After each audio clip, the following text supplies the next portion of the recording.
Hopefully, we'll have you on here in another year or two because you've made your $10 million dollars and are breaking ground.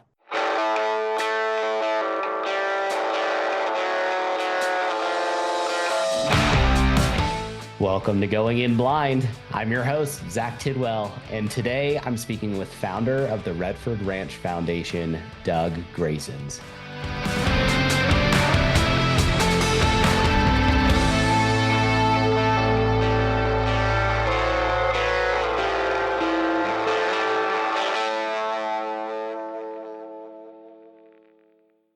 And to everyone at home, thank you for listening. Please take a second to help me grow the show so that I can keep delivering these conversations week after week for years to come.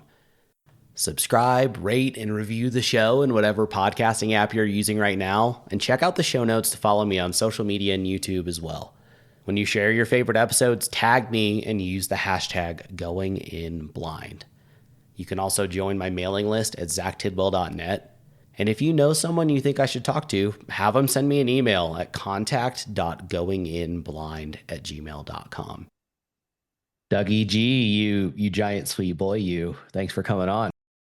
How you doing, baby? I've Miss been ya. so I've been so excited for this one, dude. I know. I think it's gonna be really fun. And so before we get down whatever rabbit hole I'm sure we're going to, I want to tell everybody a little bit about you, and then I'll let you carry on from where I start out at.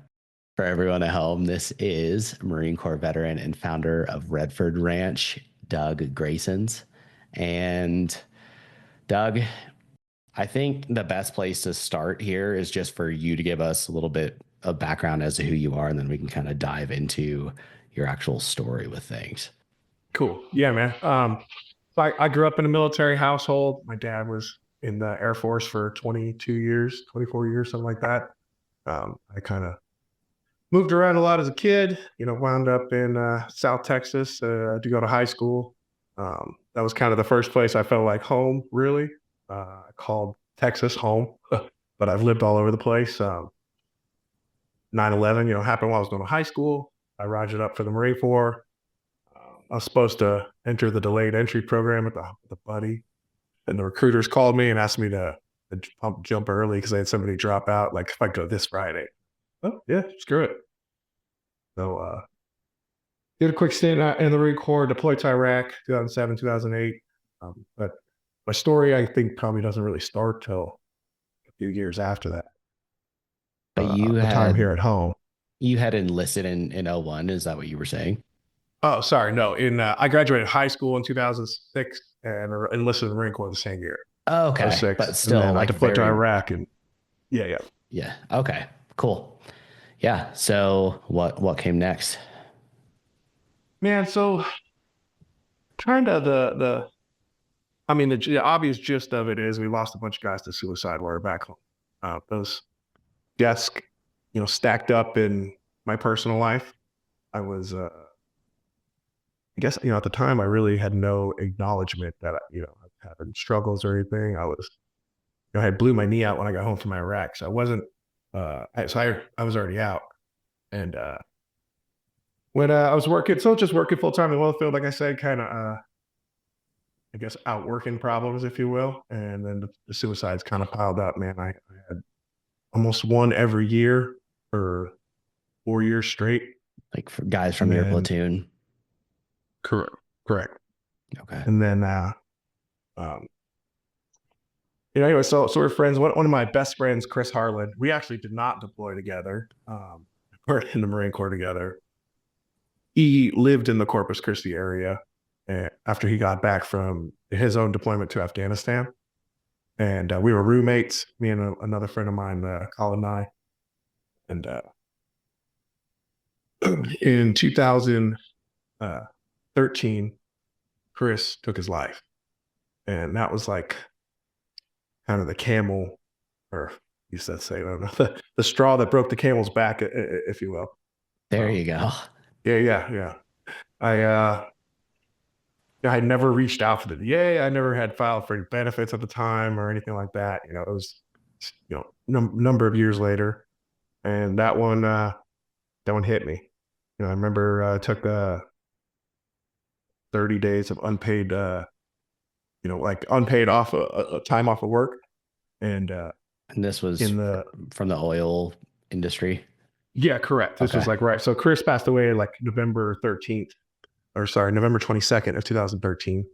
And so in December or January, I can't remember which one it was, I took that whole month, basically 30 days off of like unpaid time to try to figure myself out and I don't know, understand, I guess, what was happening. And I had a guy who introduced me to kayak fishing at that time. His name's Travis. He came and picked me up one morning. Like he had got in touch with me, but I met him at like Chris's funeral. I had never met the guy before, and I had never, I'd always fished my whole life, but I had never kayak fished before. And this was again, before I was in the VA or anything like that as well too. So this was like very right after Chris passed away. I didn't file a VA claim until like 2015 or something like that, 2014. And so Chris Travis took me fishing. Like, man, I remember telling the guy that this is the coolest thing I've ever done. I come to paddle back and I didn't catch a single fish that day. There was just something about being out there that, I just, resonated with me like nothing else I had done in the past few years. Was this flat water stuff? Yeah, yeah. So like around here where I live in it's like, most of the water is 4 or 5 foot deep at the most, but most of it is like 2 to 3 foot deep. Like you could touch the bottom. So it's a different kind of experience, really. A lot of times we akin to it like more like hunting than fishing because we're very visual. You're covering a lot of water. You're looking for that fish. You're usually, if it's a good day, you're usually picking, an area or a group of fish that you're casting at. You're not just like sitting soaking bait. It's a different thing that we do. But that's just kind of the beginning of it because that was my first experience with it. And as I moved away from the Corpus Christi area, I moved in with my parents in Wisconsin, and everybody in my family and around me could see that I was hurting and struggling, and I was, like resorting to alcohol and what was Were going on at the you time. That were you married and to your wife and all that stuff by this point? No, no, nope. I was single. Okay. Yeah, I like I said, I was using, resorting to alcohol. Nobody had ever, I never been labeled an alcoholic or that I had an addiction problem or anything, but I for sure did. I was self medicating. Uh, Time I was in the oil field or other places, so I was experimenting. Or before I moved to Wisconsin, I was using that legal marijuana stuff that was floating around back in the day. Spice, The remember synthetic that? stuff. Yeah, oh yeah, yeah. I've never done it, but I've heard that stuff will mess It's you bad. up. It's terrible. I don't recommend it in any way. I believe that's ultimately what that and the psych drugs is what wound up taking Chris. So was Chris in Wisconsin with you, or where was he at? No, no. Chris was in Corpus Christi. Like so that's what I said. Chris passed away November 22nd of 2013. And I was struggling and I went to go get help like at the VA in that like January or February of 2014, something like that. Okay. Um, and so that, at the time I was, like I said, doing, you know, dumb shit, Yeah. not being honest with the people around me and like not being honest with myself, not addressing any of the clear issues that people were telling me they were witnessing. So that's when I moved to, after I had kind of like, I won't say burned my bridges, but basically got the tough love from all the people that cared about me around here. I went to live with my parents. And that was in Wisconsin. So that was early 2014. And so when I got Okay. to Wisconsin, but when I was in I did get to the VA before I left Wisconsin. So I was already on some psych drugs. And that was the first thing they gave me. I remember them telling me, you have PTSD, you have a mild TBI. And this dude telling me, that I have a disease or a sickness, but that was cool because I could be a normal dude with all these like pills and stuff.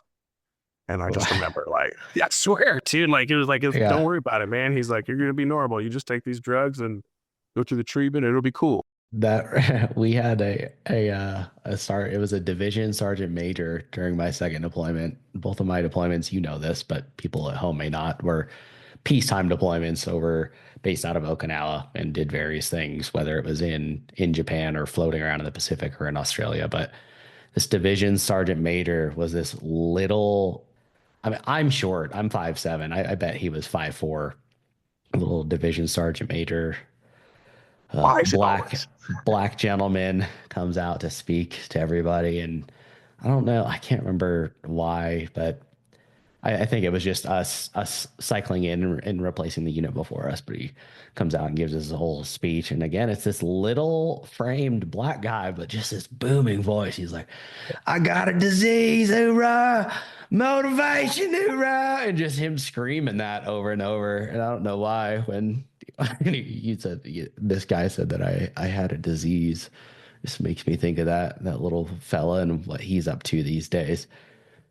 But Oh, that's like my why is my battalion first sergeant the same guy? Not short, but bald black dude. Like at the end of our deployment, we're sitting in Al Assad Air Base waiting to get out. We're there for a couple weeks for some reason. I couldn't remember why. I can't remember why. If the rip was taking a long time or what. But somebody took a shit in the shower trailer, like in one of the showers. So we had a battalion. I swear to God. So we had a battalion wide formation. Sorry, company wide formation with first sergeant at the front screaming, giving detailed a description of what he found when he walks in the shower trailer. It's one of your goddamn devil dogs. Someone damn put them turd in the shower. yeah, waffle stomping it Yeah, down the bro. drain. Yeah. It was wild. Nobody rogered up. He didn't pull out the. I know one of you has the testicular fortitude to speak up. I've never heard that phrase outside Nobody. of the Marine Corps. I don't think Yeah. the Yeah. testicular Nobody. fortitude. Nobody But had the balls to claim it. yeah. So sorry I derailed that. By Yeah. I had this little spiteful man in my mind, and I had to share that with you. Sometimes it's So good to let intrusive thoughts win. yeah. And I mean, people need to know that that man is out there somewhere, probably in the civilian world now, and with that same unreasonable, just indoctrinated personality, kind of poisoning a corporate environment somewhere now. But Yeah, some primary so, care provider at the VA now hates him instead oh of yeah, his troops. yeah. But so you're on this path now where you're starting to take psych meds and still self-medicating. And where's that go? Mm, Goes downhill fast. Man, it's tough to remember the exact timeline because I was so doped up in a lot of this. I have pieced together, from people who have helped me through those times. If that makes sense. Yeah. So I have it's like a dream kind of where you like remember shit. Stuff happened. I remember this, and I know a sequence of events, but sometimes I'm just repeating what somebody told me. If that makes sense. But so I moved to Wisconsin. I lived with my parents. I got enrolled in the Milwaukee VA up there. Again, like the whole diagnosis. And at the time, I was just diagnosed. I hadn't even got like a claim back yet. Because I remember when I submitted my first claim, it was like 2 years before I heard like anything about that thing. There was like a massive backlog. I don't remember why. So I put in, a claim, and I was like going to the VA, and I don't remember what the cause of it was. But one day I got home to my parents' house, and I was just like angry. Again, I remember fighting with them. I don't remember what it was over. And I remember saying something along the lines of, basically, well, fuck it then. And I dumped out a whole bottle of sleeping pills in my hand and took it all in front of, right there at my parents' house. In front of them. Yeah, in front of my sister. Yeah, I've never said this before. um, yeah, in front of them, in front of my sister. It's rough. It was a really, very, very dark time in my life. And thankfully, obviously, I was not successful. I remember waking up in, I guess, the ICU or whatever. Uh, I remember seeing my parents there, but I remember like waking up for real on the lock ward, like the psych ward. And they had said I signed I voluntarily admitted myself there. And I was like, that's weird. I don't remember that. Well, I I guess mean, I it signed. sounds like you were probably shit faced when you swallowed the pills. So, yeah, that would Yeah, make sense man. that you don't remember all that. it was weird, you know. What I do remember, I remember taking them.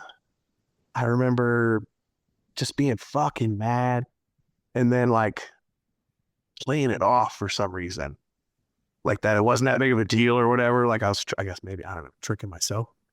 You know, I was scared though at the same time. I remember because it's not an instant thing, obviously. But then I remember, you know, my parents were like, "What do we do? What do we do?" And making those things. I guess I agreed at some point to go to the hospital. But I remember laying on the couch all fucked up downstairs, telling my mom like it's cool, don't worry about it, no big deal. I'm just like high or something. But yeah, it was pretty dangerous. I remember when I finally talked to the doctors, they said that I took enough to like kill most people. Yeah, but you're the Most of size of a small Clydesdale, so Right, right. And that's probably the only reason I'm standing here today, just with the whole rest of the story and all the medications and I guess my body is good at processing substances. Uh, but so they wound me up on the lock ward, which you know that kind of started this. I guess I don't want to say downward spiral right away because I think I got better before I got worse. Because well, you were already obviously on a downward spiral. yeah, yeah, right, right. Exactly. You're right. Um, but no, you know, at no time, it wasn't until years later, by the way, like had anybody like mentioned like grief or like, hey, you're mourning these guys, like, you know, this is normal. You should try to process these, any of those, you know, various rational solutions to the problem. You know, none of that was, Even not that when I you were on recall the, at least. even in the psych ward. Yeah, man, they were really focused on combat. They were really focused on like, what did you see in Iraq? What did you do in combat? You know, like that was pretty much Yeah. most of the focus. But for you, Um, was it mostly Chris that you were struggling with, or the accumulation of all these suicides? Was it it all was of the the above? accumulation and Okay. Chris was like, you know, I had so I should elaborate a little bit. You know, I was not just paying the like living with Chris. I was paying the bills. You know, I was taking care of him. Like, and he was uh, same gig. You know, self medicating. I don't want to air too much of his dirty laundry, but he was struggling himself, and you know, he wasn't really allowed to go home.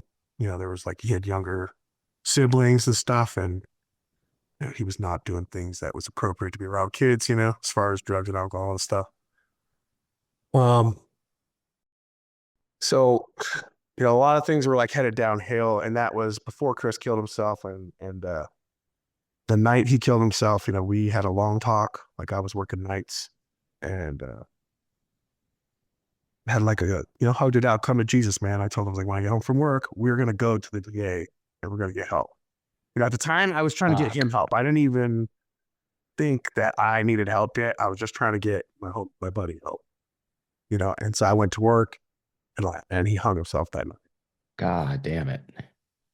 Yeah, so I should have elaborated a little bit on that. You know, like it took it really. I considered myself responsible, and Just understandable in that situation, but also, I mean, now I'm curious to pick your brain on this too, but I talk about this a lot.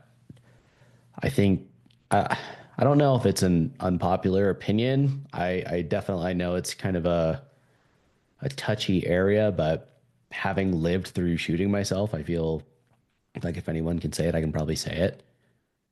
You know, if you're that person who's left behind after something like that, like my family struggled with the fact that I shot myself and they saw me the day beforehand and didn't know that I was struggling and had been struggling for some time and they had seen that stuff. But again, it was showing as me being an asshole and me abusing alcohol. But if you're that person or that family member who's left behind after that, like that is, you know, Chris isn't your fault. You were trying to be there for him, and we have to accept that the person who killed themselves, or in my circumstance, tried to kill myself, that there's some accountability there on that individual.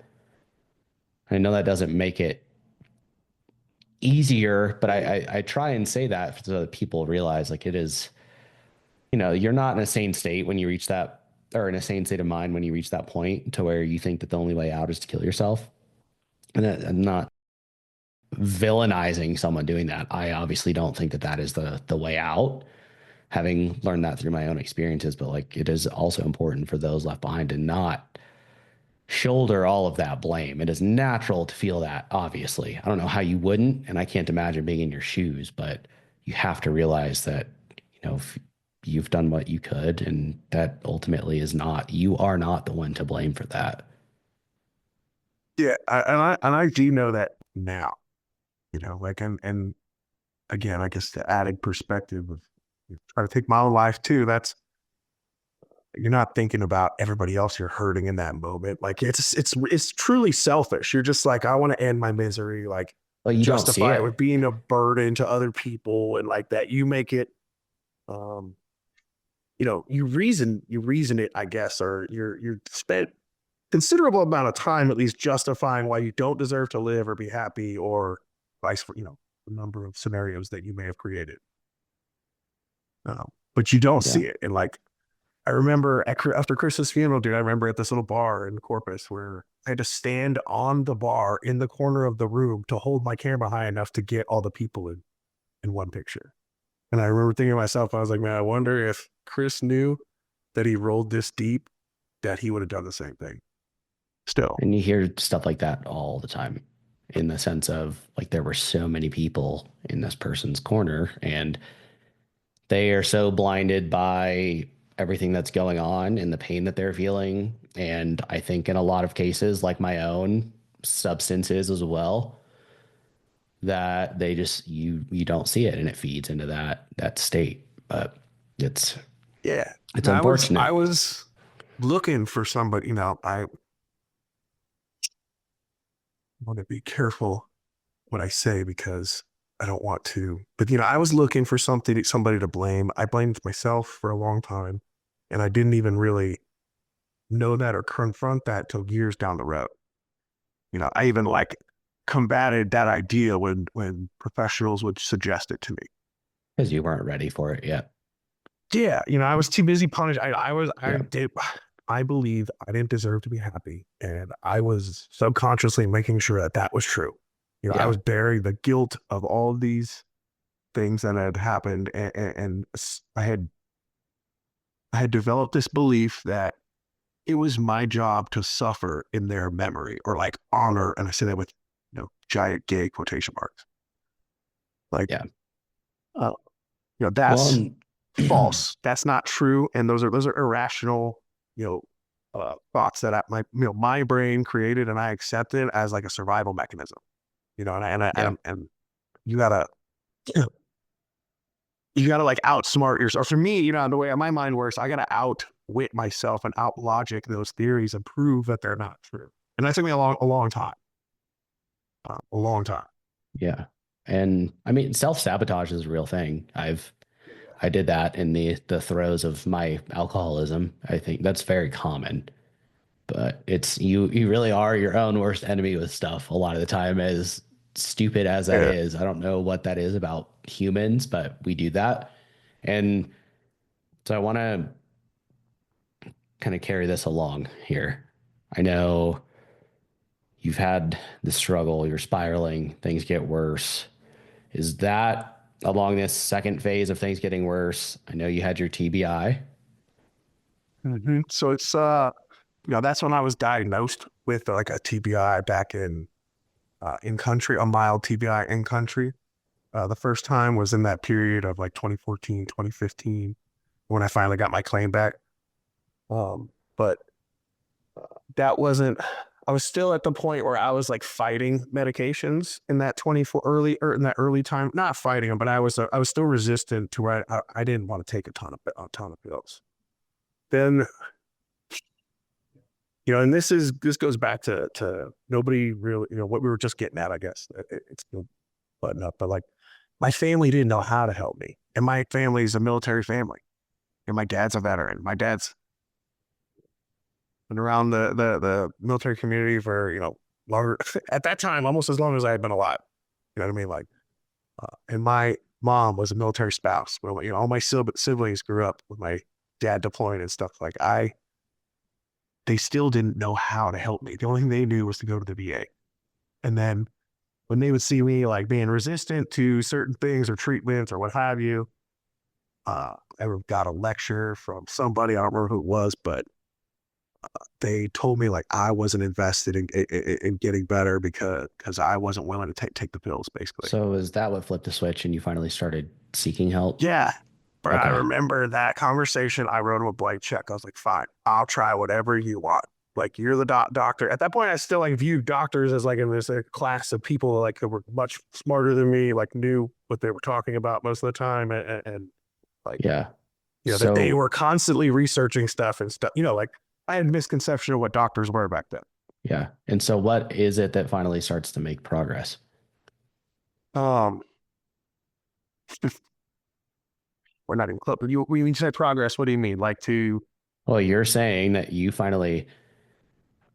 well, you that's when finally, things started going downhill real fast. Is when I wrote them the blank check, and okay. that's when I started getting to the numbers of where I was on 13 to 15 different medications, and I was like drooling on myself. I was, I probably was much more compliant, and things got better from their Well, perspective. Like, yeah, because you're just you know, sedated. yeah, I And was a zombie. Like, my mom and dad would describe to me like they would find me just unconscious, or they couldn't wake me up. And so they would take me to the ER, and then they would pump me full of Narcan. And my parents would tell him he's not on opiates. They would give him like this huge, those are all prescriptions that are knocking you to that point. yeah. Oh yeah, yeah, yeah. Wow. Oh yeah, yeah. No. So at this time, I had given up alcohol. I wasn't drinking. Like, the only thing I would have been using on occasion was cannabis. Like, but there was no alcohol or like, at that time I wasn't working, so I wasn't smoking the synthetic stuff, but just smoking pot at that time. But I was on heavy amounts of medication, and my size, dude. A lot of the dosages I was out were like FDA max dosages on some of them. It's just wild and probably different providers. None of them are communicating because it's through the Correct. VA. And so none of them realize that, okay, there's going to be Mm-hmm. some combinations here that these medications are not supposed to be administered together. And we're doing it because, So I'm gonna get real brutally honest with you, and I'm gonna air this out. I know it's going everywhere, but well, it and was so that's bad. Like, go ahead. no, that's, I was going to say, I'm trying to keep this on track here. Yeah. So yeah, air it out. But No, the symptoms yeah, were so bad that I had such bad dry. I was getting prescribed, drugs for side effects of other drugs. I had such bad dry mouth, man, that I like couldn't talk. So I would have to carry around water with me, and I was so doped up that I couldn't get to the bathroom fast enough. So I would have like to carry around water just to talk. And then I was like, get diagnosed incontinent because I was like pissing my pants. And like, I would pull over in the VA parking lot, in the middle of the parking lot, throw the car apart, and just piss right out my door because I was that or piss myself. Like, and I'm 20s, I'm 26 years old, bro. Like, at the time, like, having yeah, all, I'm and I'm pre-diabetic. Like, my labs are all over the place. They're all over the place. Like, things are spiraling quickly out of control, and to the point where I'm like not even caring for myself. I'm not cleaning my, home, my vehicle. It's apparent that things are not going well.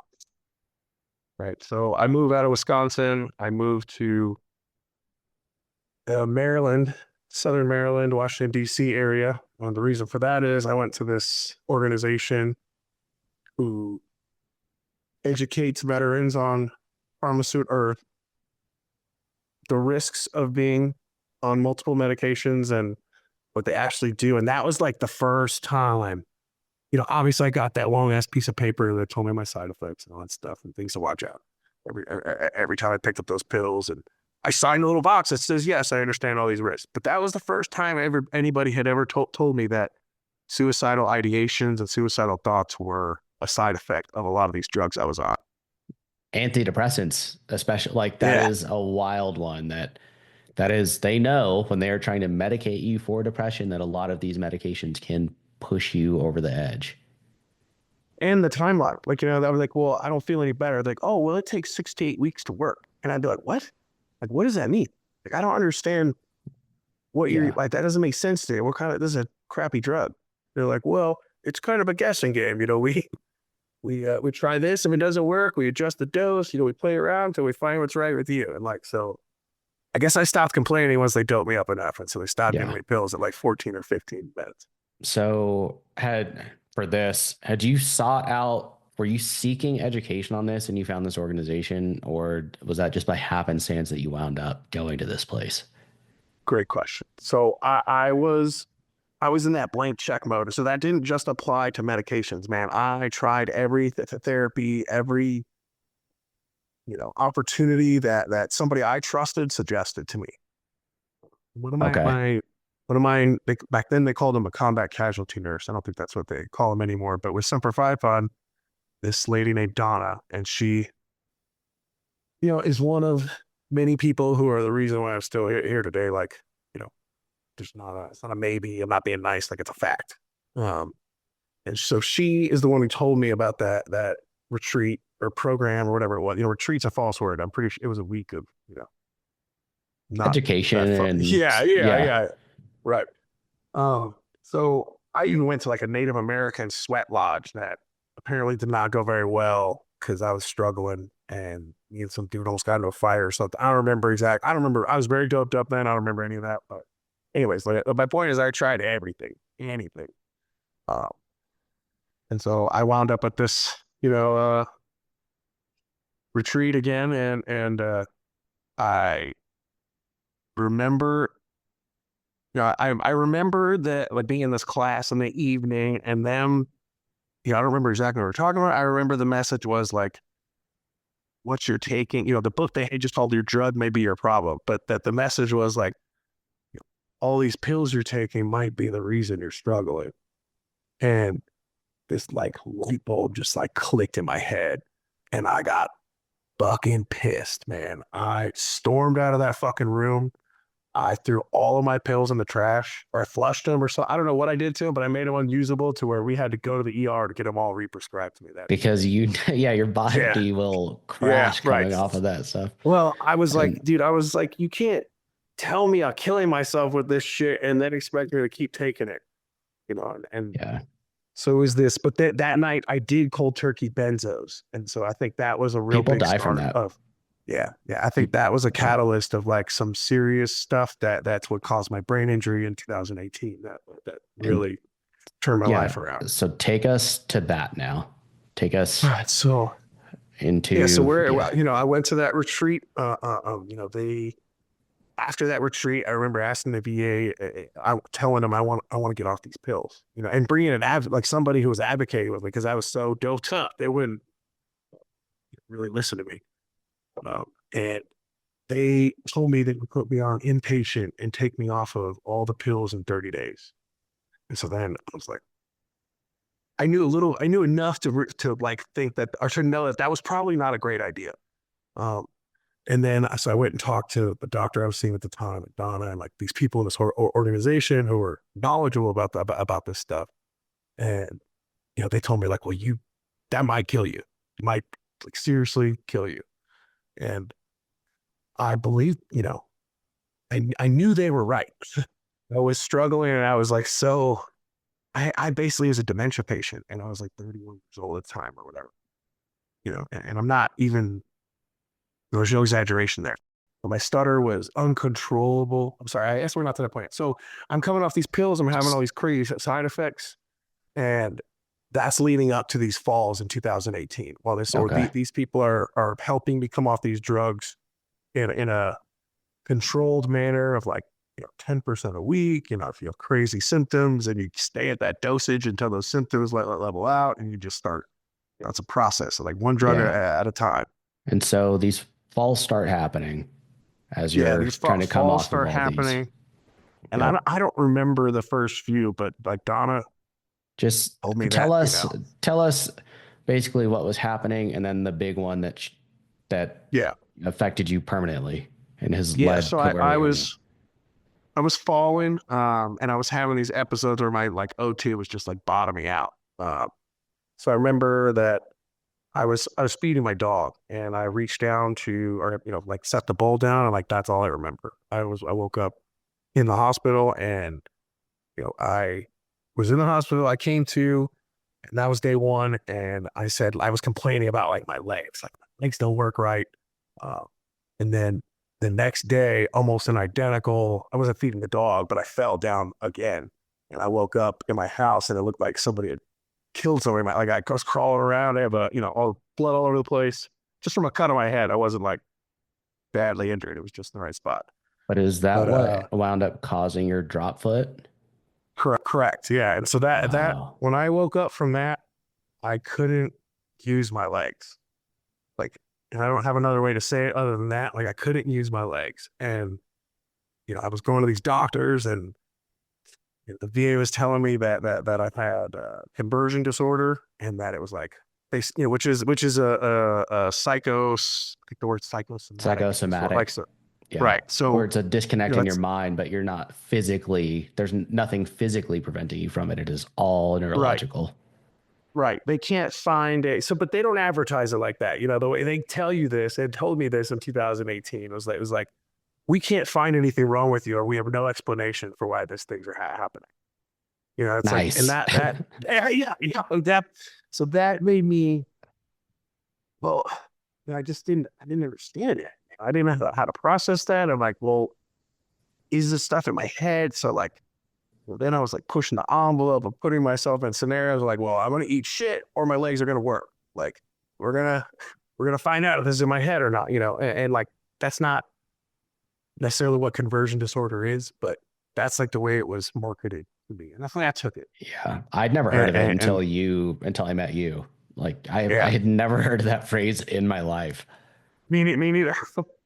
But I was diagnosed, so it was not just that either, man. I was diagnosed with complex regional pain syndrome, like a number of weird, It's a bunch of hand you know, wavy type of yeah, diagnoses. man. Yeah. Yeah. Well, And and so, did rehab PT, I continued to get off these meds, and then like the left side of my body just, came back just normal as it ever has been, and then my like right leg, when that nurse Donna, she wasn't right there right away when I fell. When she came and saw it for the first time, the first thing she looked at me, she looked me in the eyes and took me to the ER. And she said, your foot looks dead. I'm worried you're paralyzed. Like there's no, I'm not describe it other than that's the first thing she said to me. It was like, it looks dead. yeah. And And so this is 2018. Between yeah, then and May of 2018 I ish, met something like that. I met you in 2024. Things have in those 6 years, despite all this therapy that you're doing and different braces, and I can't remember if you said if you'd had any surgeries, but you'd gotten to the point where, I mean, basically that left leg was essentially just a club when Right, I met you. right, like, right, And yeah. But so I had, yeah, so I was searching for answers over the next couple of years of 2018, 2019, even of 2020. And wow, just looking for answers. And I developed a severe form, or I was diagnosed with severe clubfoot on the right side. My ankle had rolled over completely and all my ankle bones and tendons had deformed and were past the point of any other option than a total fusion. So I did I did that. I did a total fusion. Again, like I said, nobody told me I had any other options at the time. That was like maybe 2020 or 19 or something like that. And that was semi-successful. Then I had another injury to address from the falls. I had a cervical fusion done in between there. did you break your back when you fell? No, but I had an injury to the point where my discs were deteriorating. I was losing strength in both of my hands. So like that was my only way to Oh, get around. Yeah. So that was my only way to get around was my hand. I was literally dragging my right leg around. I was like breaking canes all the time because I was like supporting my full weight with on those things and well, basically and walking around with my upper body and left leg. when they fused your foot and your ankle, did they fuse it back into like a 90-degree position instead of it being turned all the way under? Was that the idea there? Yeah. So that's exactly what they did. Yeah. So Uh, they basically undo the clubfoot deformity, but fix it. And there's no movement. I had, there's a lot of different types of ankle fusion, but I had zero movement up, down, side to side at all. Uh, and then, I when I woke up from that fusion, I said to the surgeon right away, I was like, I feel like my foot's trying to do the same thing.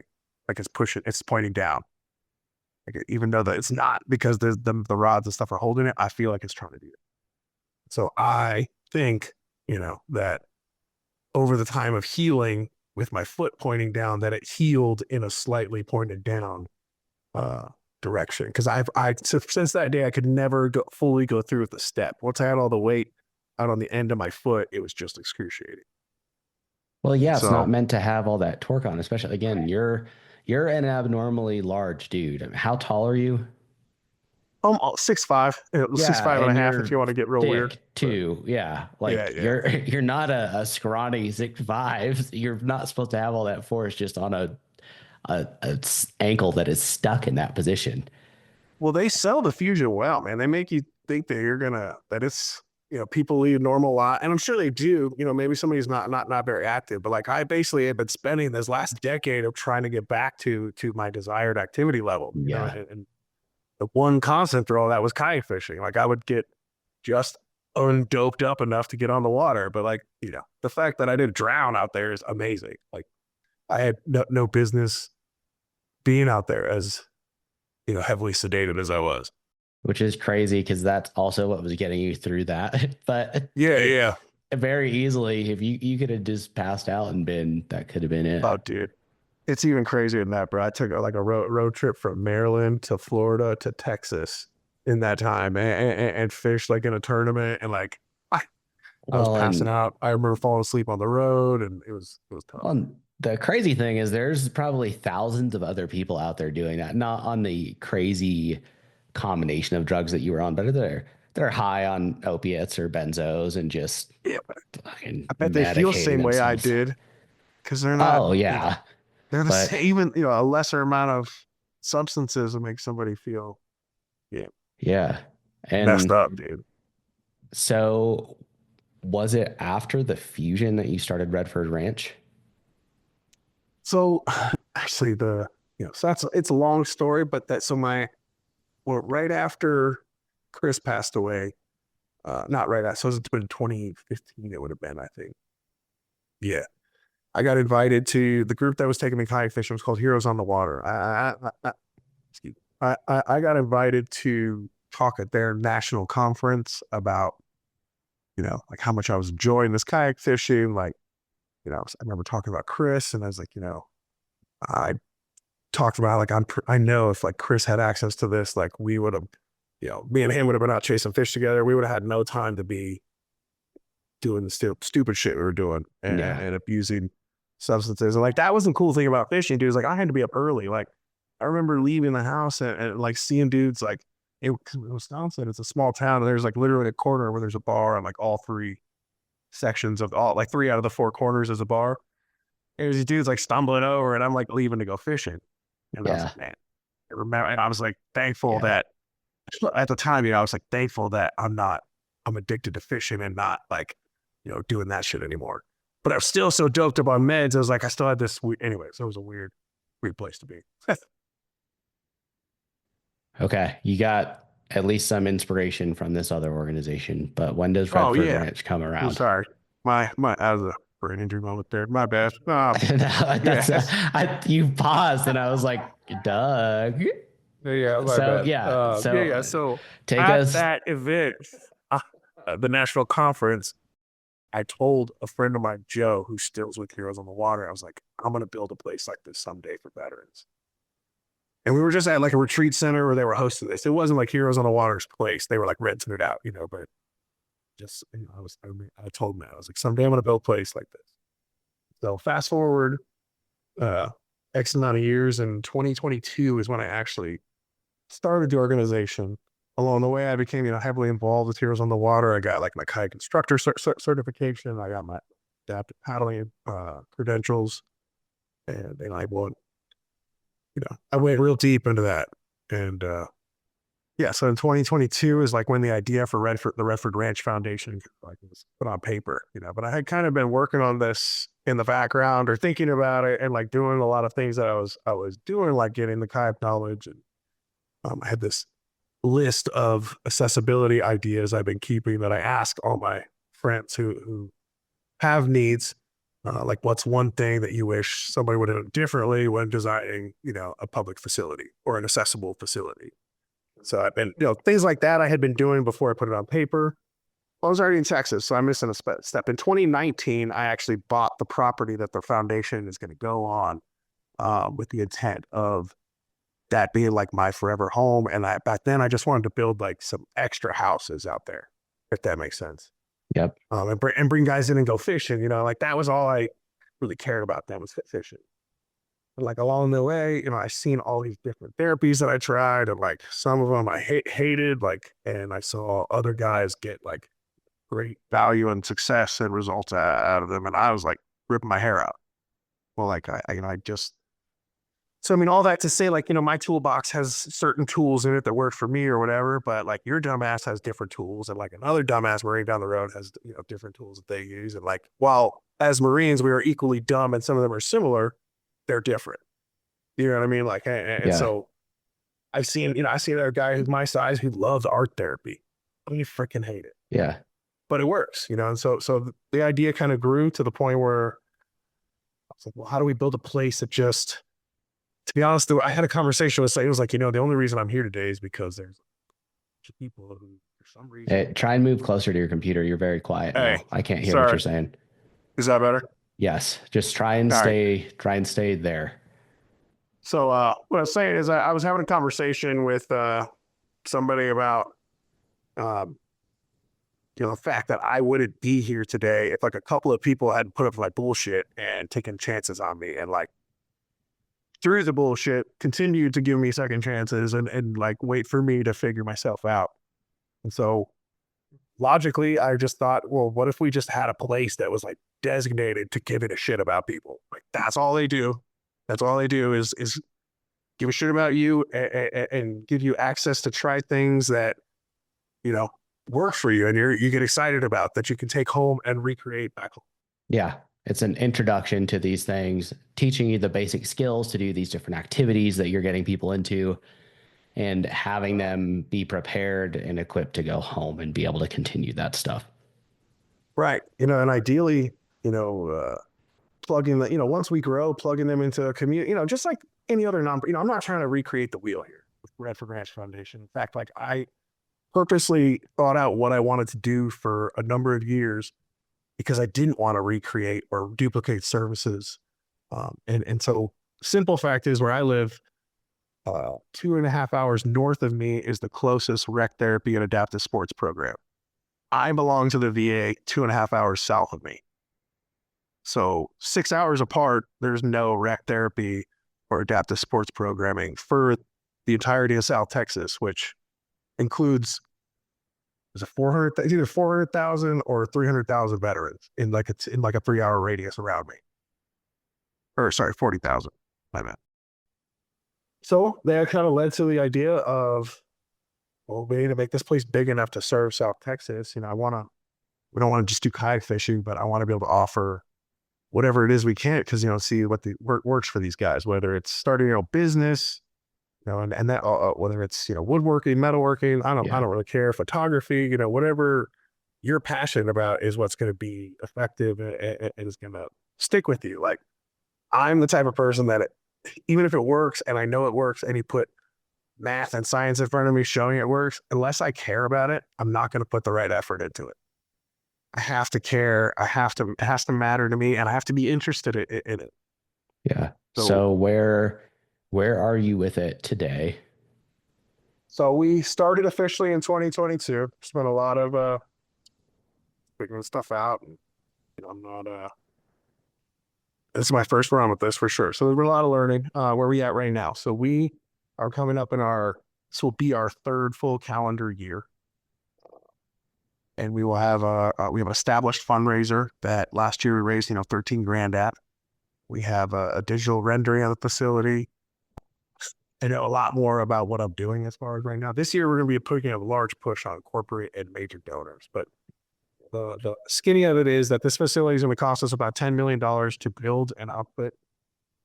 And it's going to cost anywhere from 2.5 to 2.7 to run every year.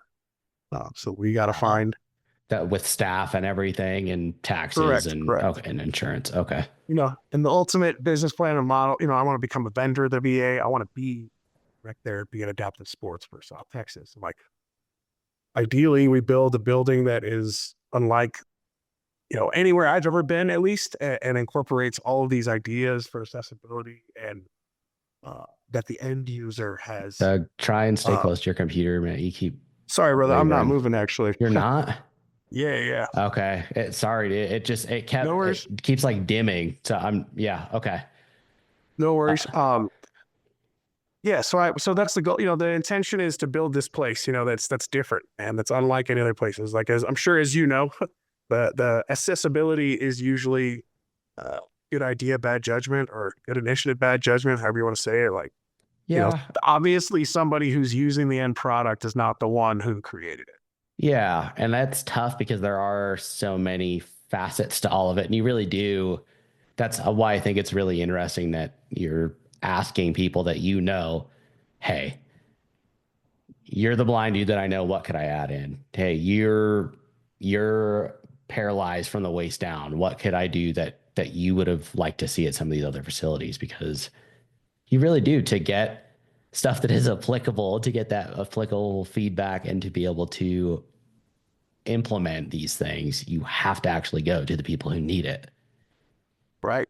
I mean, and like, I want people to come here and be vulnerable. I want people to come here and learn new things and be in a scenario that's new and be willing to like meet new people. Like, if they show up and I don't have a shower for the dude to take a shower in, because like, that's a shitty time. I don't want to travel either. Like, who wants to go somewhere that's inconvenient to be? Well, and especially if you're in a bad spot already, like if you're struggling and you show up and that's the first place that you go to and you have a bad experience and you're already viewing things through a very negative lens because you're not doing well, that can screw somebody mentally and to where, okay, fuck that. Now I'm not doing that stuff again. I'm going to stay at home. Yeah, you're looking Yeah. for any excuse to get the fuck out of there and not do it or Yeah. not be in these uncomfortable scenarios, because all of this to say that this whole personal, to get to where I'm at today, it took accountability. It took understanding that I was fucking up, that I was making mistakes, that I was lying to people, that I was not being honest about what I was struggling with, that Yeah. I had these false beliefs of I was a bad person. I deserved to be unhappy. Like, those are all things I had to own. And, those things, like, they scared me for a while. I fought the idea of like, I created these beliefs because I took it as like a malicious thing that I did to myself, which is weird to think about, but it's a tactic that your brain and body are doing, beyond your conscious control, to an extent, Once it gets to that point, I think you're just operating on a, because it's a process, like, like, of identifying, and then like you keep fucking up and you keep doing it wrong. And then eventually That you might do it right. the awareness leads to the accountability, which is, I guess, not necessarily. The awareness opens the opportunity for accountability because you can still choose to not hold yourself accountable, but that's the crux there. So once you have that, okay, am I going to make these changes or not? And it is going to suck, but it's neat, Yeah. man. Even when I first met you, and even now, every time that we've talked about this, I can hear just the fire in you as you're talking about it, and it makes me smile because the Well, fact brother, that you act that it does mean so much to you that like this is going to go somewhere. This is going to have an impact on people, and I'm so excited to see where this progresses over the next couple of years here because I feel like it's going to start picking up momentum and then it's just going to snowball and it's going to be gone and you're going to be looking back down the road and like, okay, how did we end up with $10 million to build this place? yeah. Oh, trust me, I'm gonna be shocked the day I walk through the doors of that place. But it's because that's the question I get all the time. Because where I live is somewhat of a rural area. Like, you know, there's not just $10 million facilities being built around here all the time. Like, I get asked a lot, like, how are you gonna pull this off? And I'm like, I don't know yet, but I do walk around every day in like the actual true belief that I'm one conversation away from it happening. The right person who's as excited about it as me, who believes in this concept of having a passion in life. Because like fishing is, yeah, you can make money doing that. Yeah, you could. I wish I could do it all the time, but it's the catalyst that makes me want to be a better person. I have to be better in life. I have to be stronger so I can keep fishing. My saying back in the day was like, I can't kill myself because I haven't like checked off all the fish on my bucket list yet. Like I got a tarpon to catch. I got shit to do. Like Yeah.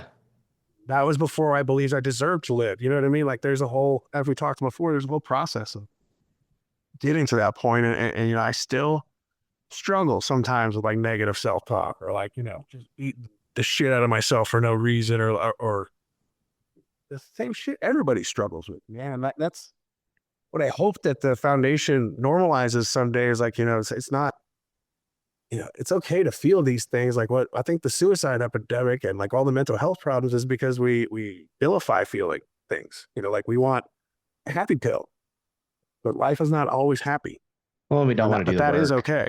The Right. work, And that the too. work sucks and it's not pretty. It can be very ugly but I mean, that is, people want the quick fix for everything. And I wish there was a quick fix for depression. Obviously, I don't want someone to be in that spot, but I do honestly, this podcast is not supposed to be a mental health podcast, but with my own story, the I'm trying to think this because this will be episode 14, I think. I think I don't know, probably 5 or 6 of these episodes now, this has come up where someone who's dealt with this stuff and to a very exaggerated degree. And I talk about that all the time and have said this before I ever started the podcast that people share this stuff with me a lot because of my story and in and through sharing my story, it has become apparent to me that most people have either dealt with this stuff, been directly affected by it, or know someone who has. And I think it's really just over the past couple of weeks of these conversations that I've had, it's really driving that fact home to me. And it is, I think, these conversations and then being in places like that are focused on helping process and treat those things, but not in necessarily a clinical manner is so important, especially because people don't talk as much as they should about how much diet and exercise and just being active and having a sense of purpose can play on these things. Again, none of those are easy things to grasp at, and they're not a pill.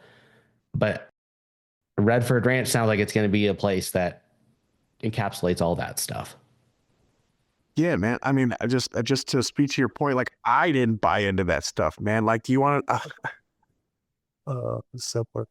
I was pre-diabetic, dude. I was a dementia patient. I couldn't remember where I was, who I was sometimes. Like it was bad. But I had gotten into offshore kayak fishing and I thought it was super badass. And I'm a big dude. And like the weight limit of my kayak is 440 pounds. Right. So I was doing the math and I was like, shit, I can only catch like a couple pounds of fish and like come back to the surf, or I'm going to bottom out or I'm going to eat shit. I'm not going to be able to boats and get squirrely in the surf. So like the motivation was, I thought about it. I was like, well, I'm supposed to eat better and get healthy. And maybe I'll try that and I can like paddle farther offshore. So like my motivation was not to get healthy. It was so I could go offshore fishing and not like get, limit what I could catch and bring back to the surf. Like that was Yeah, but genuinely why I lost weight and got healthy. and that's what I mean though, is that exercise and having a purpose there, having that driving force. Yes, that wasn't your goal, but that accomplished those things and your mental health came with it. Well, I agree, but that's what I guess what my point was that I always say like your motivation doesn't matter. Like people always try to sell it as like, oh, you're going to be healthy, you're going to be happy, you're going to be this, you're going to be that. Like sometimes that's for some reason, unfortunately, not enough of a motivation. But you show them Yeah. like, hey, bro, we're going to go up it, and next year, if you put in the work, we're going to go shoot an elk with the boat. Like then they're like, oh shit, Yeah. all They're right, like, okay, you know now what I I can mean? do Yeah, yeah, this. yeah, yeah, yeah, right, exactly. And Well, so and I think that's that's the whole having a purpose, I think that's where you have that motivation. Like maybe your motivation is not the purest form, but as long as the end result is what you're going, If that's it's getting where the we're work headed. done, yeah, if it's getting the work done, that's what matters. And I think that, if like for you, pre-diabetic, obviously health was a concern. That wasn't your driving factor into getting all that stuff. But as you start to treat the whole picture and things start to get better for that person as a whole, the health component is going to come around with that too, because whatever's contributing to that, whether it's, I mean, yeah, sometimes people are just lazy and it's get your fat ass off the couch. But for some of that stuff, like, okay, maybe I'm eating ice cream every night as a coping mechanism instead of alcohol. Like that will start to get better too. And I just, again, I feel like yeah, attacked right now. you're sitting here just scooping a tub of Ben and Jerry's while we talk. Yeah. Uh, Yeah, I mean, I'm not denying my vanilla ice cream that I consume quite regularly. no, dude, I might have told you this when we first met. That was something that helped me cut back off alcohol when I first stopped drinking. When I was having cravings, I was like, screw this. I've always been really strict with my diet. I'm going to eat desserts instead. I did. I got a little chubby and had to tighten things back up, but I've been there. I Did have, wonders for your ass, though. Tell you what, yeah, no, I've had that didn't go away. the Yeah, donk for a while, but yeah. yeah. Well, Dump truck is magnificent. what else, man? Where I'll put your notes or your links and stuff in the show notes. What else do you want people to be aware of, and where do you want them to go check you out if they want to get involved? And I'm trying to do better at social media though. You can find my name's Doug Gresenz. My Facebook's out there and Instagram stuff. But the Redford Ranch Foundation has an Instagram, a Facebook, and we have a website, www.redfordranch.org. But we are a 501c3. At the end of this year, so we're up in our third year here, we'll have our